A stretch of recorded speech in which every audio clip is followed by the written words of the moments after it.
চোখ রাখবো পরবর্তী খবরে। রাজ্য বিরোধী দলনেতা শুভেন্দু অধিকারীর ওপর আক্রমণের ঘটনায় সন্দেশখালীতে টায়ার জ্বালিয়ে বিক্ষোভ বিজেপি নেত্রী রেখা পাত্রের। বুধবার সন্দেশখালী ত্রিমোহিনীতে টায়ার জ্বালিয়ে বিক্ষোভ ও প্রতিবাদ কর্মসূচি করেন বিজেপি নেতা কর্মীরা। প্রসঙ্গত, মঙ্গলবার দলীয় কর্মসূচিতে যোগ দিতে যাওয়ার পথে শাসক দলের বাধার মুখে পড়েন রাজ্যের বিরোধী দলনেতা শুভেন্দু অধিকারী। অভিযোগ, কোচবিহারে শুভেন্দুর কনভয়ের কয়েকটি গাড়িতে ইটও ছোড়া হয়। ইটের ঘায়ে ভেঙে যায় বিরোধী দলনেতার গাড়ির পেছনের জানলার কাচ। হামলায় পুলিশের কয়েকটি গাড়িও ক্ষতিগ্রস্ত হয়েছে বলেই খবর। বিজেপির অভিযোগ, পুলিশের সামনেই হামলা চালিয়েছেন তৃণমূল। যদিও হামলার অভিযোগ উড়িয়ে দিয়েছে শাসক দল। গোটা ঘটনাকে কেন্দ্র করে কোচবিহারের রাজনৈতিক পরিস্থিতি রীতিমতো উত্তাল হয়ে ওঠে। আর সেই ঘটনার প্রতিবাদে এবার রেখা পাত্রের নেতৃত্বে সন্দেশখালীতে বিক্ষোভ কর্মসূচি করলেন বিজেপি কর্মী সমর্থকেরা।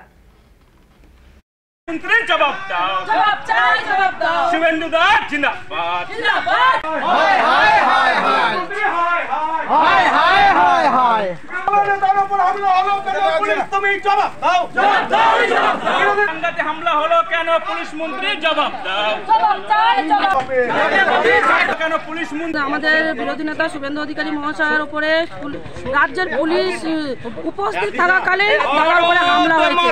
আমরা মন্ত্রীর কাছে জবাব চাই, রাজ্যের মুখ্যমন্ত্রীর জবাব চাই কেন বিরোধী নেতা শুভেন্দু অধিকারীর উপরে হামলা হলো। এই রাজ্যে এই তৃণমূল দ্বারা আর কত অত্যাচার হবে?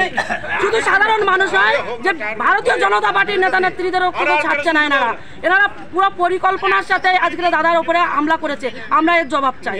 এর জবাব যতক্ষণ আমরা পাচ্ছি ততক্ষণ আমরা রাস্তায় এরকম বিক্ষোভ করব। আর আমাদের জবাব আমরা চাই।